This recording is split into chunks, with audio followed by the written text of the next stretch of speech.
Perkenalkan, nama saya Rizky Emanuel. Perkenalkan, nama saya Cornelia Sarah. Saya Mara Tiara. Saya Adis Kusendra. Di sini saya bakal diskusi kepada teman-teman dengan mata kuliah perilaku konsumen. Hai teman-teman, hari ini saya ingin membahas tentang model perilaku konsumen. Saya yakin model ini penting dalam memahami mengapa orang membeli barang atau jasa tertentu. Saya setuju dengan Rizky, model perilaku konsumen membantu kita memahami bagaimana keputusan pembelian dibuat oleh individu. Tahap pertama adalah pengenalan masalah, di mana orang menyadari ada kebutuhan atau masalah yang harus dipecahkan. Itu adalah langkah awal. Ya, Ade, benar sekali. Setelah tahapan pemberian masalah, langkah berikutnya adalah mencari informasi. Seorang kata mulai mencari opsi produk atau layanan bisa memenuhi kebutuhan mereka. Dan jangan lupa tentang evaluasi alternatif. Ini adalah tahap di mana konsumen membandingkan produk atau layanan yang berbeda berdasarkan kriteria tertentu, misalnya harga, merek, atau kualitas. Betul, Maura. Setelah itu kita sampai pada tahap keputusan pembelian. Di sinilah orang membuat keputusan untuk membeli produk atau layanan yang telah dievaluasi, dan tentu saja tahap evaluasi pasca pembelian juga penting, di mana orang mengevaluasi apakah keputusan pembelian mereka memenuhi harapan atau tidak.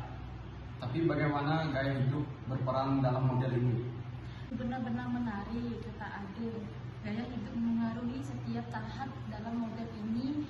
Gaya hidup individu mengaruhi bagaimana mereka memindikasikan masalah atau kebutuhan. Juga gaya hidup mengaruhi jenis informasi yang mereka cari, kriteria evaluasi, dan bahkan keputusan pembelian mereka. Contoh yang bagus adalah ketika seseorang dengan gaya hidup yang peduli tentang lingkungan akan memilih produk yang berkelanjutan. Jadi, bisa dikatakan bahwa gaya hidup adalah salah satu faktor yang mempengaruhi preferensi konsumen dan keputusan pembelian mereka. Ya, tepat sekali. Gaya hidup adalah salah satu faktor penting yang mempengaruhi cara kita memilih dan membeli produk atau layanan. Ini juga membantu kita memahami mengapa orang dengan latar belakang, nilai-nilai, atau minat yang berbeda akan membuat keputusan pembelian yang berbeda. Terima kasih teman-teman, diskusi ini sangat bermanfaat. Saya lebih memahami bagaimana model perilaku konsumen dan gaya hidup terkait satu sama lain sekarang. Sama-sama, Ade, ini adalah topik yang menarik dan sangat relevan dalam dunia bisnis dan pemasaran. Setuju, dan kita dapat mengambil pengetahuan ini untuk memahami lebih baik perilaku konsumen di dunia nyata. Benar sekali teman-teman, memahami perilaku konsumen adalah kunci untuk merancang strategi pemasaran yang lebih efektif dan produk yang lebih sesuai dengan preferensi pelanggan. Ya, dan kami dapat melihat bagaimana perubahan dalam gaya hidup seseorang juga dapat mengaruhi preferensi konsumen dan keputusan pembelian mereka. Perubahan dalam gaya hidup dapat memicu perubahan dalam nilai-nilai dan prioritas.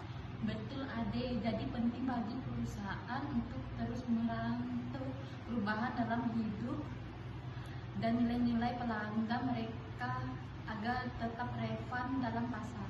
Saya setuju, Lia, dan juga mungkin penting bagi perusahaan untuk beradaptasi dan mengubah strategi mereka sesuai dengan perubahan ini. Ini dapat melibatkan peluncuran produk baru atau kampanye pemasaran yang lebih sesuai dengan tren gaya hidup yang sedang berlangsung. Terdengar seperti rencana yang baik. Dengan pemahaman yang lebih baik tentang model perilaku konsumen dan pengaruh gaya hidup, kita bisa lebih siap dalam menghadapi tantangan dalam bisnis dan pemasaran. Ya benar Rizky, terima kasih teman-teman atas diskusi yang bermanfaat ini. Saya yakin pengetahuan ini akan berguna dalam karir kami di masa depan.